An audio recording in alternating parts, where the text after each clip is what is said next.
Hello there, boxing fans around the world. Thank you for joining me once again here on Talkin Fight for another episode of Boxing News today. And let's recap what's happened recently in the ring. We've got quite a few fights to talk about and a couple that are controversial, as of course many. Sorry about that. It's been a while. I realize I've been on vacation. Good to see you again. And I just hit the wrong button. Right on. Oh, here we go. Quick little recap. Here we go. Oh, yes. Let's fly over to Wales. Start our show off today with 2020 Olympic gold medalist Lauren Price. She's now undefeated. She dethroned former undisputed female welterweight champion Jessica McCaskill, who's now sporting a record of 12-4-1 with 5 knockouts. And in the process, Price claimed the WBA title by 8-round technical decision, and that took place at the Utilita Arena over in Cardiff. McCaskill tried to make it a brawl, apparently, but Price was always a step ahead, and the bout was sent to the judges' card at the start of round 9 due to a swelling caused to a cut over McCaskill's left eye, and the scores were 90-82 by all 3 judges. Elsewhere on that card, last name we're well familiar with, Fury. Heavyweight, though, Hughie Fury. He's now 28-3, 16 knockouts. Cousin of WBC heavyweight champ Tyson Fury scored the second round technical knockout over Patrick Corte. Corte is now 21-4-1, and a barrage of punches prompted a referee's stoppage at 2 minutes 6 seconds, as I said, of the second round. Let's move along to Vasiliy Lomachenko. A lot of you following that fight against a chap from down under, George Kambosos Jr. Former 3-weight world champion Lomachenko, 18-3, 13 knockouts, scored an 11th round knockout against former unified champion George Kambosos Jr., 21-3, to claim the vacant IBF lightweight title over at the RAC Arena in Perth, Western Australia. Loma befuddled Kambosos apparently with his movement and progressively broke him down. Loma dropped Kambosos twice in round 11 to end it at 2 minutes 49 seconds. There was also a clash between Pedro Guevara, who scored a 12th round split decision over Andrew Maloney, and a little bit more on that later, and in the process claimed the vacant WBC interim super flyweight title. And speaking of controversy, but in a somewhat comedic way, the fight, as you all know, I'm a big fan of Cherneka Johnson, and she was battling Nina Hughes and won.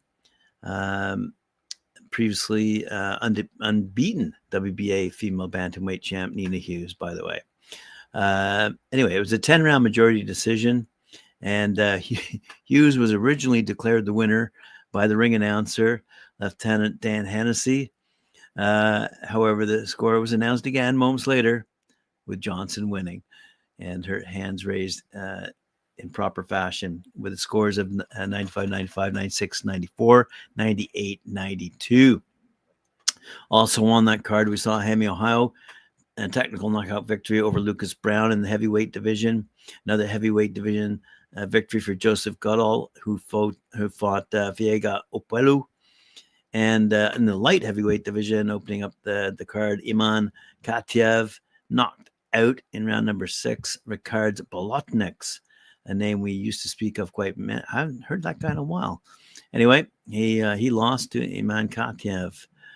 All right, let's move over to what I said was the interesting stories and outcome of that loss he suffered. Andrew Maloney, after split decision loss to Pedro Guevara, he basically announced his retirement in rather emphatic way. He said, "I'm done with this sport." As a matter of fact, and to quote him, he said, "This is the last you'll see of me. I want to thank my sponsors. I'm retired. I'm out. I love you all, but sorry, fuck that. I felt in total control. I did what I had to do in there tonight to get the win. I don't want to make excuses, but I went to this fight with torn bicep, so I couldn't throw the left hook unless I needed to, but I didn't feel like I needed to throw it because I was in total control." And this was in his interview with ESPN, by the way, after the fight, and doubled down on his desire to walk away from the sport. He said, "Honestly, I should say I'm shocked, but I've been here before in the sport. It's corrupt as anything. I thought I won 10 rounds to 2. I should have been walking home with that belt. I've given my life to the sport for 20 years. That's twice they've ripped me off for a world title. I'm done with the sport because it's corrupt and I can't do anything more than I've already done. Out. Wow. All right, let's move along to another down under boxer, this time female, a Maori out of New Zealand. Her name is Tinta Smith. We've talked about her a few times in the same vein as Miyamoto and some other great New Zealand boxers in the female division. Anyway, she's tried several times to become New Zealand's national champion at the cruiserweight division. You might recall in March she fought Trish Vaka for that first ever right to claim the national championship in the cruiserweight division, but it ended in a draw. You might recall after the fight, the gym tried to claim both Tinta and Trish as a double champion. However, as we all know in professional boxing, you need a clear winner to become champion, not a winner by draw. So off goes Tinta to fight very recently against heavyweight champ, by the way, Sakita Hemingway. Now, she's a former rugby player, tough girl, and he was looking for a two-time belt. Anyway, let's have a quick look here at what happened. The fight, Tinta Smith against Hemingway, was for the vacant New Zealand national cruiserweight title. Okay, Smith wanting to win her first professional title, and Hemingway wanting to become that two-division champ. Okay, apparently a very entertaining fight. Indicating, of course, as we all know, styles make fights, and this fight was very stylish, apparently. Nonetheless, it went to the judges' scorecards, and after 8 rounds of boxing, the judges scored the fight a split decision, with 1 judge scoring for Hemingway and 2 judges scoring for Smith. So, thus, Tinta Smith was declared winner, although that fight was very close, and some saw it as a controversial decision. So, controversy reigning supreme on this particular episode today. Undefeated super middleweight Junior Younan, 20-0-1 with 12 knockouts, scored a highlight reel first round knockout victory over Ricardo Adrian Luna. Hit YouTube up for this one. 26-12-1. 26-12-2 now for Luna to capture. Younan captured in the process the vacant WBA Continental America Gold title, and that took place at the Paramount Theater down in Huntington, New York. And that knockout came at 2 minutes, 53 seconds in the first round. And Younan, in the process, won his star boxing debut. Congratulations, that young man. 20-0-1. Rocky Hernandez returns to the ring and wins with a technical knockout. All Action WBC number 3 super featherweight Eduardo Rocky Hernandez. He's now 35-2, 32 knockouts. Scored a 7th round technical knockout over Daniel Lugo, 27-3-1. That took place at the Palenque de la Feria Aguascalientes in Mexico. Lugo hurt Hernandez in round number 3, but Rocky woke up after that, pressing the action and beating up Lugo the rest of the way, with the referee finally waving off at 2 minutes, 17 seconds of round number 7. And Hernandez was a round away from winning the WBC title last October, you might remember, from when he fought O'Shaquie Foster before being stopped in that final round. A great fight indeed that was. We also saw in that particular fight WBA female super bantamweight champ Erica Cruz, who we mentioned a lot. She's 17-2-1, 3 knockouts. An unbeaten mandatory challenger, Nazrina Romero, 13-0-2, and they battled to a 10-round draw. So good news for Erica Cruz. Keep on going, girl. Right on. Let's move along to Bob Arum. Why not? I mean, we could talk about that other guy from Britain. What's his name? Oh, yeah, Eddie Hearn, but we're not going to. Promoter Bob Arum has 3 possible options for Vasiliy Lomachenko after his victory over George Kambosos Jr. Down in Perth, Australia. The 3 fighters that Bob Arum mentioned as possibilities for the IBF lightweight champ. As we all know, his name's Loma. Gervonta Tank Davis, Shakur Stevenson, Emmanuel Navarrete. Wow. And Bob Arum mentioned his preferences, Shakur Stevenson. So we'll see where it goes. Arum's keen on Lomachenko, 18-3, by the way, 12 knockouts, fighting WBC lightweight champ Shakur Stevenson next. And the reasons are obvious. Shakur's contract with Top Rank ends July 6th with his title defense against Tunyan. So you got your contractual considerations, title retention, and the long-term implications. So it doesn't matter to me. Those seem like all great fights to be had. Emmanuel Navarrete, by the way, is looking forward to his next fight coming up very shortly when he's looking to capture the vacant WBO lightweight title against unbeaten Denis Bernchek. That's going to be main event. Yeah, the main event taking place at the Pachanka Arena in San Diego, California. It's going to be shown on ESPN and ESPN Plus. Navarrete, by the way, he's 38-1-1, 31 knockouts. He's going to take on number one ranked WBO Berinchek. He's 18-0, undefeated, 9 knockouts for that vacant 135-pound belt. The 29-year-old Navarrete was able to use his status as the WBO super featherweight champ to get a straight shot at the lightweight title with that organization. If Navarrete loses, he'll likely return to 130 and resume defending that belt. That's a difficult fight for Navarrete with taking on the 2012 Olympic silver medalist Berinchek. So a good fight. Looking forward to it this weekend.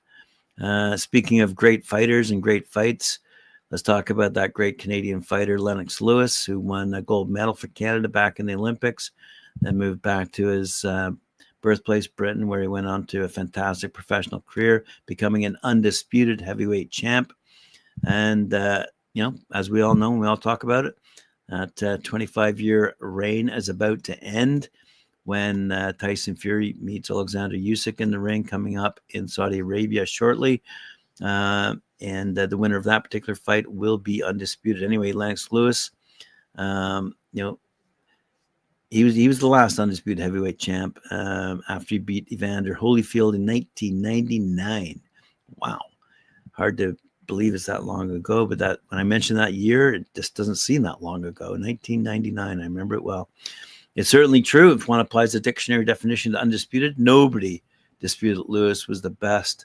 After all, grew up in Canada, trained in Canada, went on to win the gold for Canada, and then moved over to his birthplace of England and continued his career as a professional and had an exceptional career without a doubt. Great guy. Anyway, in this 4-belt era, one needs to win all 4 belts to be regarded as undisputed. And Lewis held the WBC, WBA, and IBF titles. Didn't have 4 belts, actually. But nevertheless, let's have a quick see if he's got a quote here. We haven't had one heavyweight champ who's universally recognized as such undisputed as Lewis was 20 years ago. He says ludicrous, and Lewis agreed it was absolutely ludicrous when asked whether the 4-belt era have proved something of a hindrance. To me, it's all about the money, he said. I understand it's business, but to tell the truth, don't put the facade in there, wipe it away and tell the truth. Tell it how it really is. We shouldn't be surprised it's taken so long for an undisputed fight because, when you put all the belts together, a lot of promoters don't like that because all the belts are in one place and they don't get to bring their guy around to make money. For them, it is better that the belts are split up. For the organizations, they don't want that either. They want to be able to move around. The only ones who want undisputed are the guys who are boxing for it and working towards it. True words. Regardless, even if announcements about how long it's taken to get to this point should stick in the throat somewhat, we're right to be excited that the all-conquering fight is last upon us because for a while back there, as the 2 Klitschko brothers ruled concurrently, thus vetoing any hope of one king, and fights like Anthony Joshua, Deontay Wilder, and then Fury fighting Joshua failed to materialize, felt like it would never happen. For boxing to truly thrive, one recognizable world heavyweight champion is a must.